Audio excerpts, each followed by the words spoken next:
Welcome to the KO Boxing Show. Massive show tonight. Highlights from Randy Petalcorin's WBA world title win in Shanghai, China on a top-ranked promotion with Bob Arum and Manny Pacquiao in attendance. It's going to be massive. You're going to enjoy it. Also in the studio, Sean Buckley and Hisham Hanna. Back with Sean Buckley. Back with Sean Buckley. Sean, a special project we all invested in was a kid by the name of Randy Petalcorin. He wasn't born with a silver spoon in his mouth. He was born in a tough city of Davao and General Santos City, which is the place of Manny Pacquiao. We know it's, I mean, they get paid $30 or $40 a week there, manual labour. No one's really eating caviar. It's a tough type of place. And he came to Melbourne, he won hearts over, he's a humble kid, and you invested a lot of time into him and a lot of money, and you must have been tickled pink when you saw him win the world title in Shanghai earlier or later this year in August. Yeah, it was great. And the kid, I lived in the Philippines in my early days for about 2 years, and I really liked the Philippines as a place, and a lot of poverty over there, and nothing's really changed. And you know, you were very passionate about Randy, and you know, you really sold a good story to me about how good he could be. And I wasn't sure what you were saying was correct. I've got to be honest with you. I thought maybe you were sort of exaggerating a little bit. But really, everything you said about him and the investment we put into him was very satisfying for the company. And we were so thrilled. All of us watched him live, and so thrilled that he won that world title.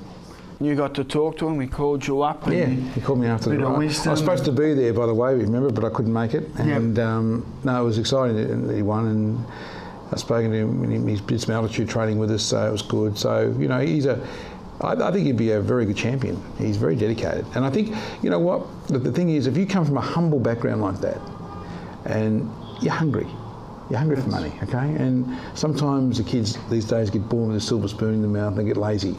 You're in the Philippines earning $40 a day and you've got some skill fighting. Let me tell you, you want to make yourself a fighter. And Manny Pacquiao's done all the trailblazing for that, because he's like I said, a benchmark. If you really work hard, you can make millions and millions of dollars. And I think that inspires a whole community of boxers through the Philippines. Sean, you're an international businessman, you're a successful businessman, and if there's a young person out there that's in uni, or he's say 17, 18, 19 years of age, and he wants to set himself up for life, I mean, you're not going to give away you can't tell us in 5 minutes, but what are the three key ingredients just to being successful, not to be a millionaire or you know, own companies, but what are the three ingredients you look for as an employer looking to hire someone? Well, hiring and being yourself, setting up companies are two different things, of course. We've got to start somewhere, don't they? Yeah, they do. But I think the most important traits in someone is not brain power. I think it's intelligence. It's highly overrated. It's the desire to be successful. It's the desire to take setbacks and criticism and failure and bounce back from that, which is always hard emotionally. And I think the third thing is people say to me, how do we make money? Well, it's not about making money, it's about doing something that you love, and the money should flow from that. They're probably the three things I find that are the most important. So if you're not passionate about something, just don't do it. You're never going to be successful at it. And structure's a big thing too, is that you have to have everything structured, or sometimes you just go by your gut feel? Oh, you know, risks, you want to minimise the risks for people that are, you know, at that balance where their capital's not great and they don't know whether to go the next step. What's your advice to people like that? Well, I think it's you've got to understand that there's a lot of business investments that don't go right, and the risk-reward ratio is pretty not good in terms of investing like that. But in terms of success and development of that, having understanding of the problem, having understanding about the opportunities, and then trying to, you know, in my opinion, trying then to give yourself 100% on that is the only way you can be satisfied that you're doing your best. And you know, I'm sure you've been a very successful boxing promoter. You're passionate about boxing, you love boxing. I love everything in my business I love. If I didn't love it, I'd get rid of it. And you've got to be passionate to be successful, and that's what I keep coming back to. It's got to be passion and drive. There you go. For the young fellas out there, passion and drive. From Sean Buckley, the really entrepreneur man, it's It's like Donald Trump, asking Donald Trump for a bit of advice, the Aussie version of Donald Trump. Small version. Sean, no, the Aussie version. You're our Aussie version. Well, you're exaggerating my abilities a little bit, Peter. Again, you're overselling. But, Jimmy Vegas told me that. He never tells me a lie. So. No, that's good. Okay. Jimmy Vegas is a good guy. He's a great guy. Sean, wrapping up Randy Petalcorin. He's part of Altitude. He's done the Altitude training. He's ready to go. He's 22 years of age. You had some feedback from some Filipino workers that were working with you in Dubai when you mentioned his name. They said a great kid. Yeah, they really liked him. They knew about him. They knew that obviously Manny Pacquiao is a champion of the world over there, and they know about him. But they knew this guy was coming through, and they said, "Oh, we think he'll be a world champion very soon." And that was about 8 months ago, and they were spot on, weren't they? Like you were. So next time you tell me a story, I know to believe you, and I don't think you're exaggerating. You aren't on the ball. All right, Sean. Thanks for coming on. And before we sign you off, mate, Spring Carnival's here. We've got a bit of a kitty going on, and we want a bit more for Christmas. A few horses we should follow during the Spring Carnival. Okay, I'll be following Tear Gas in the races she runs in. Okay, Tear Gas. And I'll be following Hooked. Hooked? Yeah. Anyone up? Look, I'm not sure because a few are going to run, but I'm just not sure. A couple of good ones have got a few little niggling injuries. I'm not sure how they're going to come up, but those two are flying. So I expect like the word flying? Yeah, low speed flying. Yeah. Okay. All right. Thanks for being on the show, Sean, and all the best. And once again, congratulations. Outstanding service to the Boxing Award from the great man. Well done, mate, and enjoy the rest. Thanks, Peter.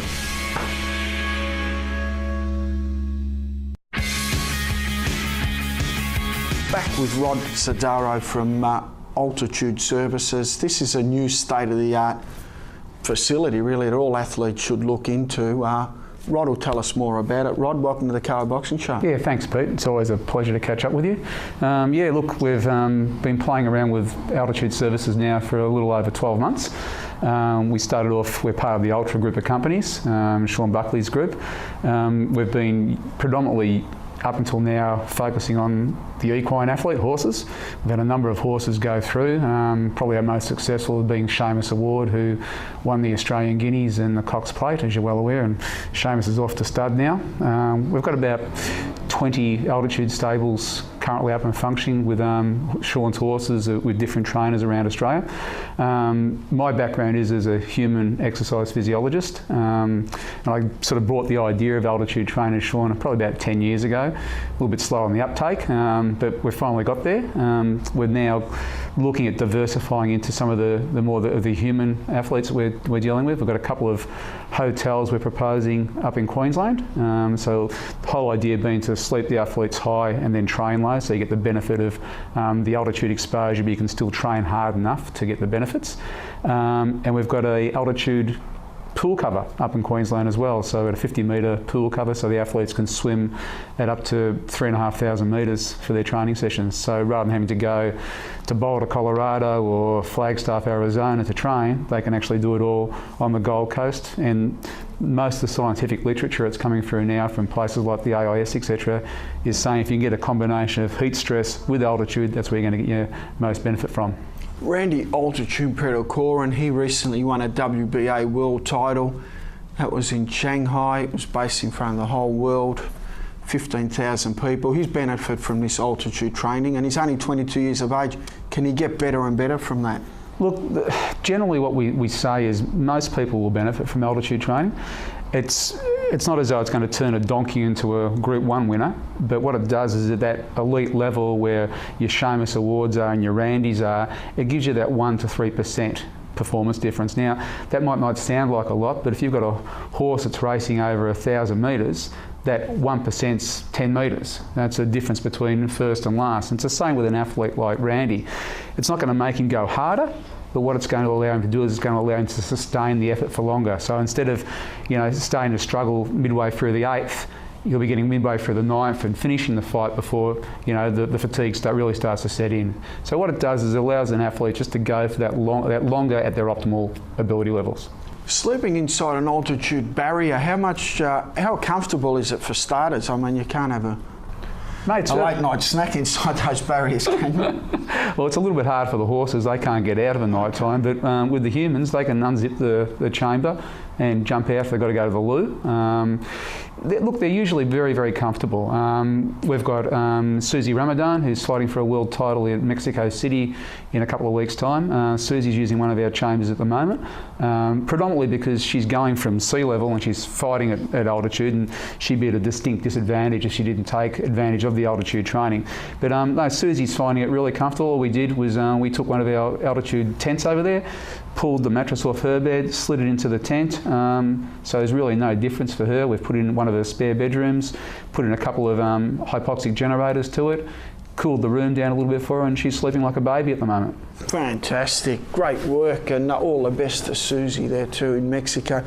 Rod, what are some of the advice you'd like to give to young athletes with altitude? Is it expensive? I mean, how does some guy that just wants to improve his time around the tan or something by a little bit and he's no professional athlete, is there any benefit for him? Oh, absolutely.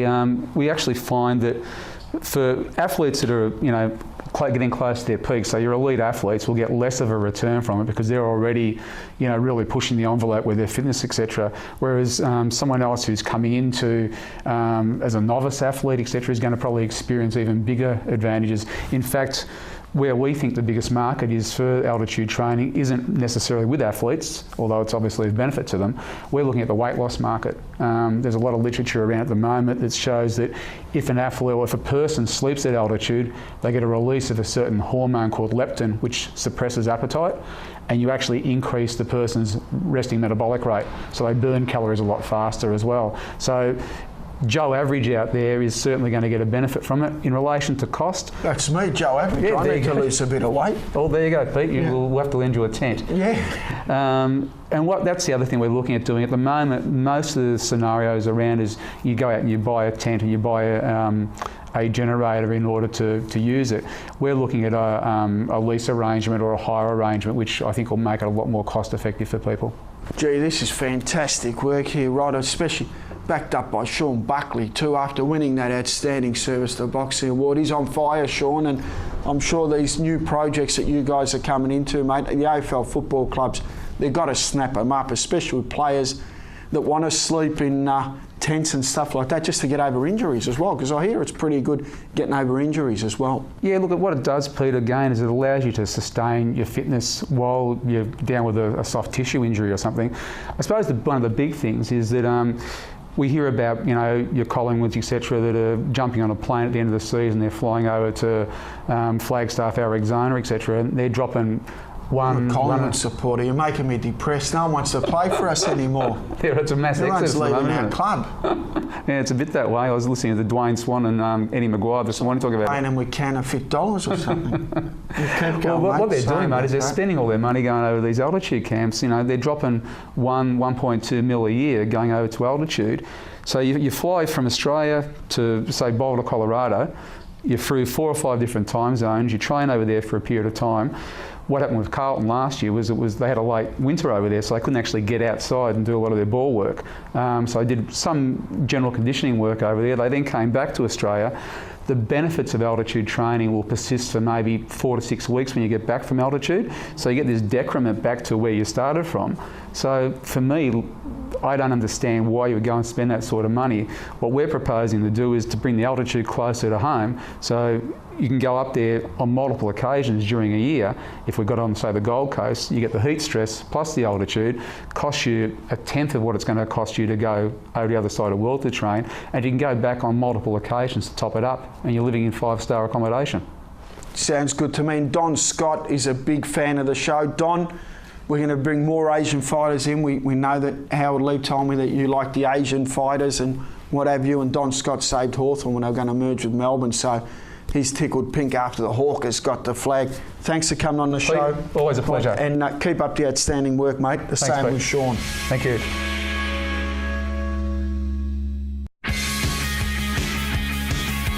Back with Hisham Hanna. He's a super promoter, part of Shamrock Events management company as well. You've got a massive show December 12, mate. I know it's a little while away, but some big names on the card. Yeah, we've got Taz Tassiris as the main event versus Jordan Tai. Jordan Tai is a household name. He's fought Steve Moxon a couple of times. So this is a preparation for Taz to see how he goes, and for his rematch with Steve Moxon later in the year. Got a huge undercard. We've got Chase Hellboy Haley, also part of Shamrock Management. Arita Gilbert, Kane Clark, Daniel Serene, Steve Baldacchino, Richard Tom. We've got Burak Hassan coming back. I know Burak's one of your favourites. Yep. So I'll crack our lineup again. So Kings of Combat 14, Friday, December 12. There's going to be food and drinks at the venue as well at the Springers. Yeah, what's the address there at Springers? 400 Cheltenham Road, Keysborough. So it'll be a nice one. What time does it normally kick off? Look, it normally kicks off 7 sharp. The doors open at 6. So. Gee, it's going to be a big, big night. Yep. Let's talk about your job here at Ultratune, because you're proudly part of Ultratune. You're the International Business Development Manager. Yes.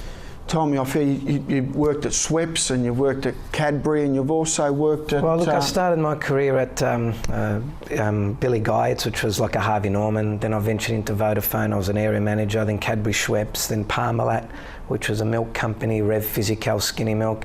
I'm helping Sean out with Ultratune international side of things. He's got stores in Dubai, etc. We're also going to branch out to other countries. Visited Singapore with him not long ago. So I'm helping him out with Ultratune, also altitude training. Spoke to Rod Pryor. And of course, like you said before, Sean sponsors the grassroots athletes, and that's what he does for kickboxing as well. I mean, Kings of Combat 14, we owe it to him, so yeah.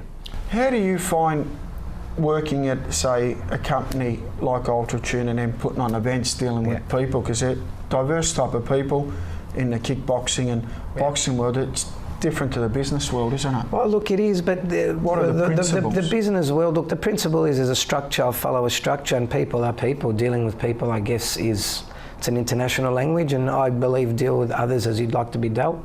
I try to do the best. Yeah, respect. I try to do the best by everybody. At times I've been told I might do a little bit too much or too good, but I love the sport and that's just the way I want to keep it up. Great work, mate. And also you mentioned that no contracts at Shamrock events. The old style handshake and a wink, and she'll be right. Well, if the boys want to be with me, or the girls, they want to be with me, lovely. I don't want to ever hold them there if they don't want to be there. Bit like a marriage. Bit like a marriage. There you go, Peter. All right. Thanks a lot for coming on the show, Hisham, and all the best in this event, December 12, Springers. There's going to be food, there's going to be drink there. Yeah. The fights are going to be great. A few of my favourite fighters are going to be on there, and I'm sure it's going to be a cracker night, mate. Thank you, Peter. It's always a pleasure to see you. Thank you, guys. Now, that special footage we promised the viewers, Randy Ultratune Petalcorin. He fought recently on a top-ranked promotion in Macau. Bob Arum was a promoter, Manny Pacquiao was ringside, Freddie Roach was ringside. Let's go straight to the highlights.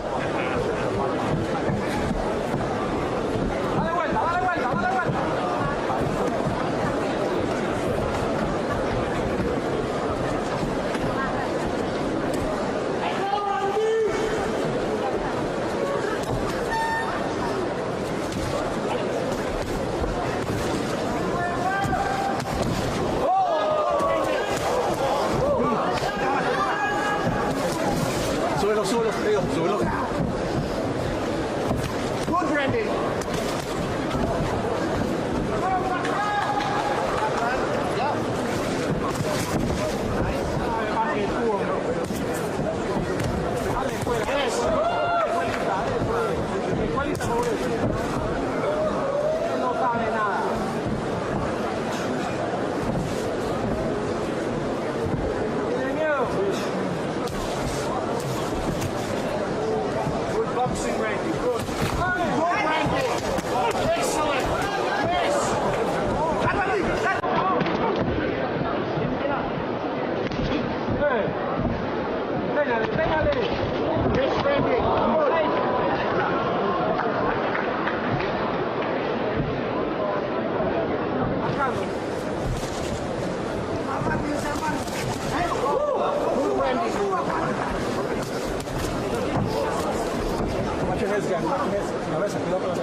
Yes, Randy.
The winner is Randy. Wrapping up the KO Box Show, I'd like to thank all our guests. Massive thank you to Sean Buckley for winning the award, Outstanding Service to Boxing. Big thumbs up to Randy Petalcorin for winning the world title. And also big thumbs up to Hisham Hanna. So till next week, keep punching.